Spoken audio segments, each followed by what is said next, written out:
चालाक लोमड़ी और शेर की कहानी। एक घना जंगल था। उस जंगल में एक शेर रहता था। शेर बहुत ही खूंखार और ताकतवर था। जंगल के सभी जानवर उससे थर थर कांपते थे। उसी जंगल में एक लोमड़ी रहती थी। लोमड़ी बहुत चालाक थी। एक बार लोमड़ी जंगल में अपना शिकार तलाश रही थी कि अचानक ही शेर उसके सामने आ गया और उसने लोमड़ी पर हमला कर उसे दबोच लिया। लोमड़ी ने जैसे तैसे अपने आप को संभाला और शेर से बोली, शेर भाई, मुझे इस जंगल में भगवान ने भेजा है और अगर तुमने मुझे मारा तो वो तुम्हें इसकी सजा भी देंगे। लोमड़ी की बात सुनकर शेर कुछ असमंजस में पड़ गया और लोमड़ी से बोला, मैं तुम्हारी बातों पर कैसे विश्वास कर लूं और भला तुम्हें भगवान ने यहाँ क्यों भेजा है। लोमड़ी बोली, ये जंगल बहुत बड़ा है और इस जंगल में आपका राज है।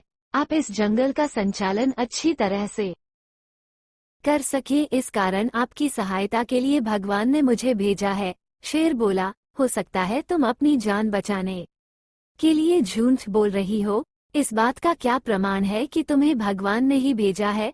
लोमड़ी बोली, मैं एक लोमड़ी हूँ और जंगल के अधिकांश जानवर लोमड़ी से नहीं डरते, किंतु मुझे देखकर जंगल का बड़े से बड़ा जानवर भी भाग जाता है। अगर आपको यकीन ना हो तो आप मेरे पीछे पीछे आइए और खुद ही देख लीजिए। शेर लोमड़ी की बातों पर यकीन कर उसके पीछे पीछे चलने लगा और जैसे ही कोई जानवर मिलता वो लोमड़ी को देखकर भाग जाता। अब शेर को यकीन हो गया कि इस लोमड़ी को भगवान ने ही भेजा है।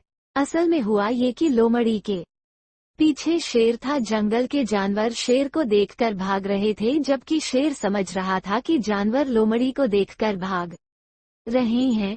अब शेर भी लोमड़ी को सम्मान देने लगा और उसे अपना प्रमुख सलाहकार बना लिया। लोमड़ी को अब भोजन के लिए भटकना भी नहीं पड़ता था, क्योंकि शेर लोमड़ी को भगवान द्वारा भेजा गया प्राणी समझकर जो शिकार करता था उसी में से कुछ हिस्सा भी दे देता था। इस प्रकार लोमड़ी अपनी चालाकी से न सिर्फ अपनी जान बचाई अपितु शेर की सलाहकार बनकर आनंदपूर्वक जीवन यापन करने लगी। शिक्षा। चालाक लोमड़ी और शेर की कहानी से हमें शिक्षा मिलती है कि बुद्धि का प्रयोग कर बड़ी से बड़ी मुसीबत से बचकर उससे भी लाभ प्राप्त किया जा सकता है।